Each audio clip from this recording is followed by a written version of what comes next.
Tom thought he had the perfect life, a loving wife, a stable job, and a future that felt secure. But perfection can be deceiving.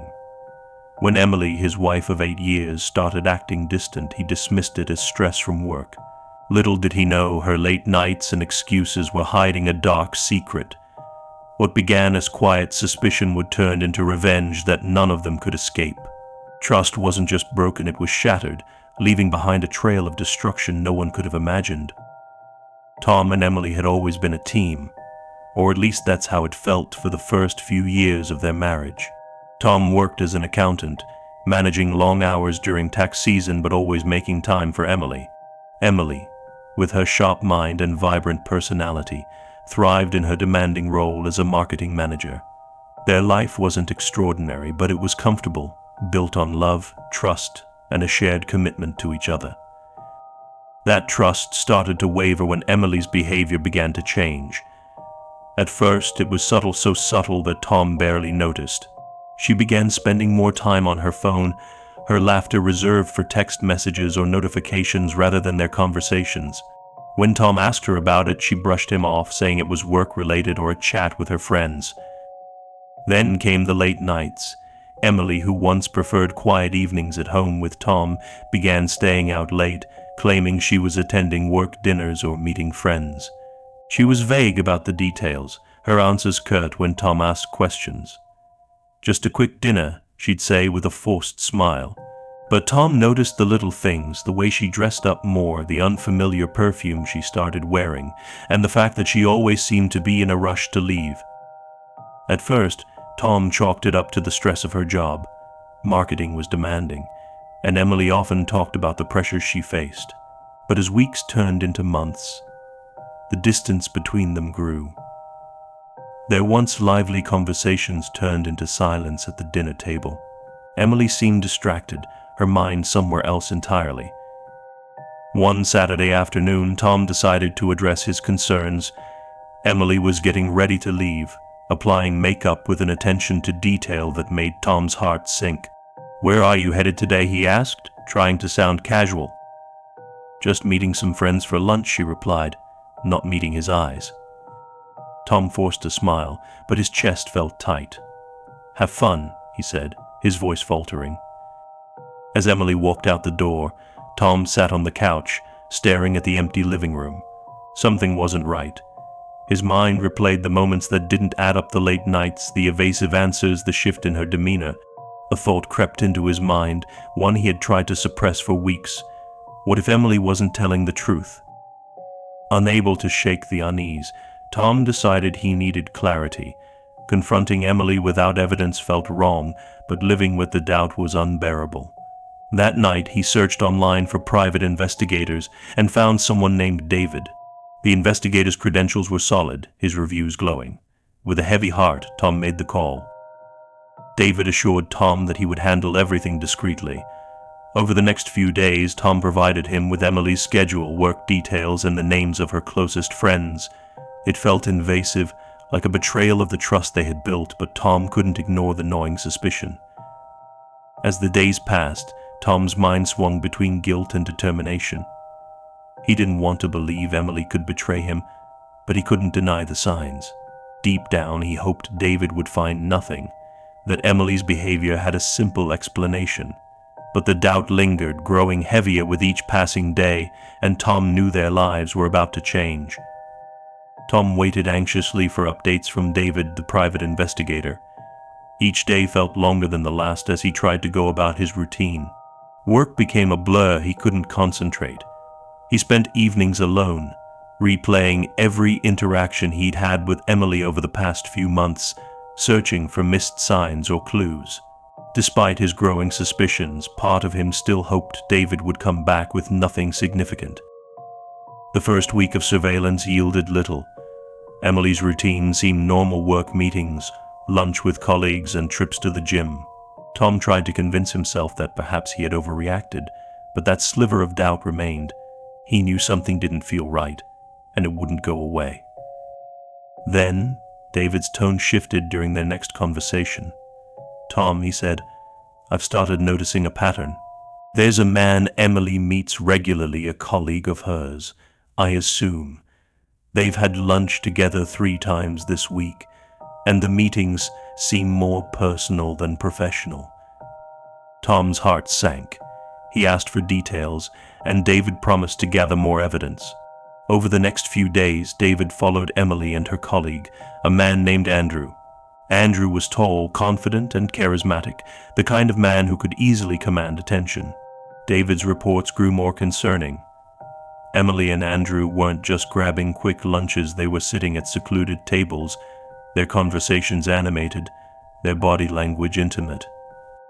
The first photo David sent broke Tom's heart. It showed Emily and Andrew at a quiet restaurant, leaning in close as they talked.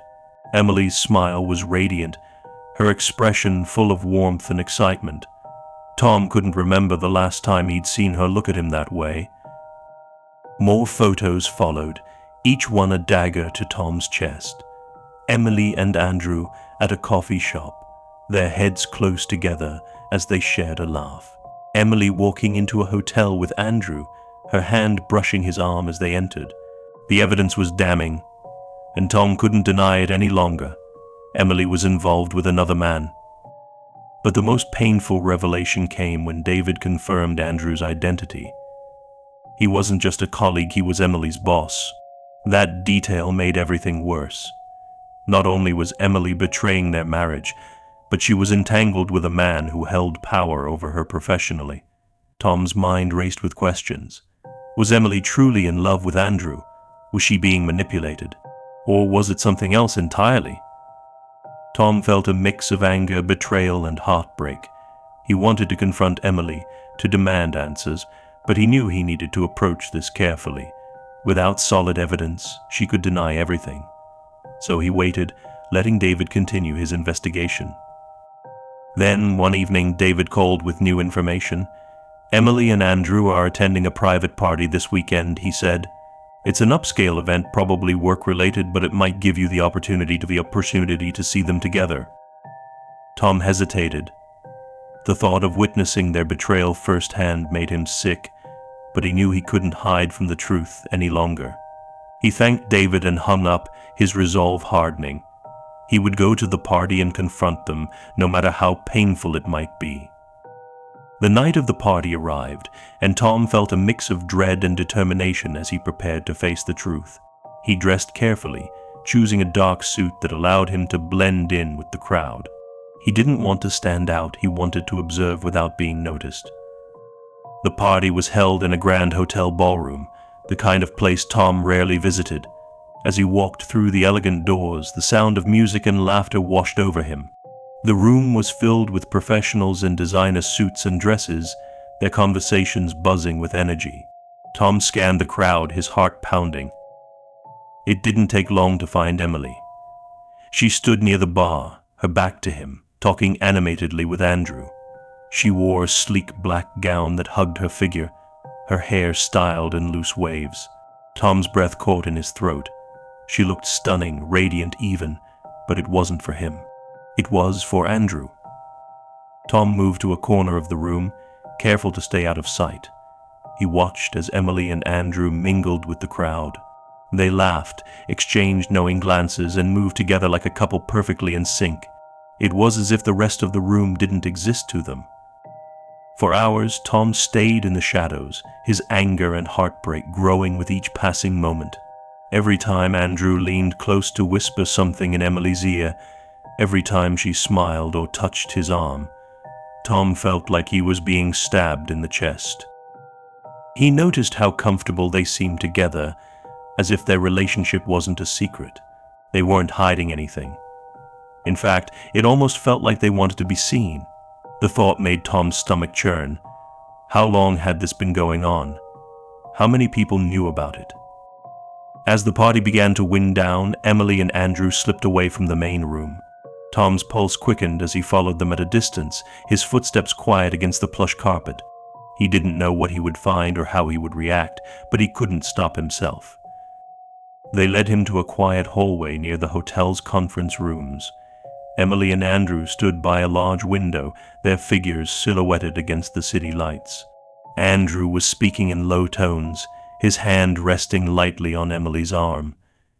She looked nervous, her eyes darting around as if she feared being seen. Tom stepped closer, his emotions boiling over.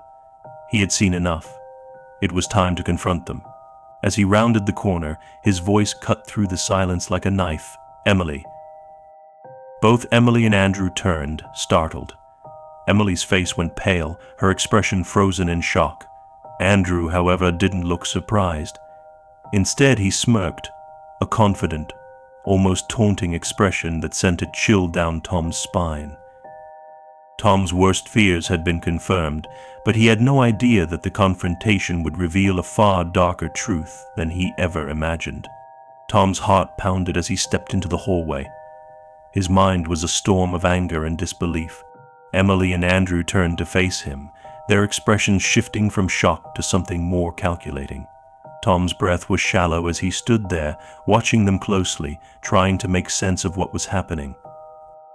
The scene played out like a nightmare.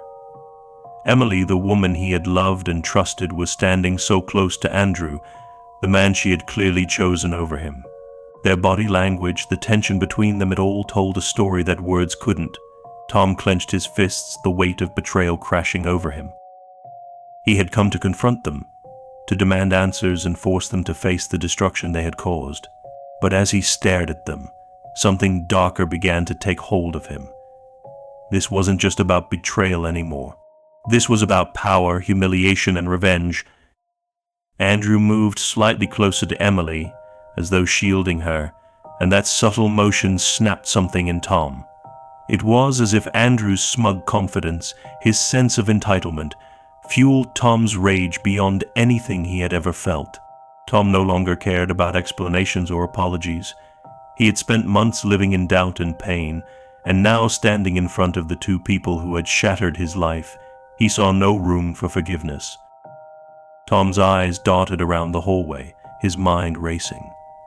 The party was still going on, but this part of the hotel was quiet, almost deserted. He took a step closer, his presence heavy and menacing. Andrew remained still, his smirk fading slightly as the tension thickened. Emily, on the other hand, looked panicked, her body language shifting from defiance to fear. Tom didn't say a word. He didn't need to. The intensity of his stare said everything. He wanted them to feel the same fear and helplessness that he had endured for months. The moment stretched, the silence deafening, until Tom turned and walked away without a backward glance. Tom's exit was deliberate, but it wasn't retreat. He needed time to think, to plan. He had seen enough to confirm everything he feared, and now he knew he couldn't simply let it go. Revenge burned in his chest, consuming any remaining love or compassion he had for Emily. The days that followed were methodical. Tom began gathering every shred of evidence he could find: photos, messages, and David's reports. He needed to ensure there was no way for Emily or Andrew to deny their actions. But it wasn't just about exposing them, it was about making them pay. Emily came home the night of the party as if nothing had happened. She was calm, distant, and played her role perfectly. Tom, too, maintained his facade. He acted as though he hadn't seen her with Andrew, as though he was still the trusting husband she had deceived. It was almost theatrical, the lies they told each other through their actions and silence. But Tom's true plan was already in motion. He began setting traps, both literal and figurative. Andrew's car was vandalized one night, the tires slashed and the windshield shattered. Emily found her belongings inexplicably misplaced or ruined, subtle acts that left her confused and on edge. Tom remained silent through it all, watching as they began to unravel. The final act came when Tom arranged a meeting with Andrew under the guise of discussing the affair. Andrew, arrogant and confident as always, agreed. They met in an isolated area outside the city, far from prying eyes. Andrew arrived first, his demeanor as smug as ever. But Tom wasn't there to talk. What happened next was swift and brutal. Tom's rage boiled over, years of loyalty and trust destroyed in a single moment of explosive violence. Andrew never stood a chance. By the time it was over, Tom felt no satisfaction, only a hollow emptiness where his love and life had once been. Emily, meanwhile, found herself completely alone. Tom disappeared, leaving behind nothing but a trail of destruction. The evidence of her affair was leaked anonymously to her workplace, ruining her career and reputation. Her boss, her lover, and her husband were all gone, leaving her to face the wreckage of her choices. The police eventually pieced together parts of the story, but Tom had vanished without a trace. Some believed he had fled the country, others whispered that he was still nearby, watching, waiting. Emily lived the rest of her days in fear, constantly looking over her shoulder, knowing that Tom's wrath could strike again at any moment.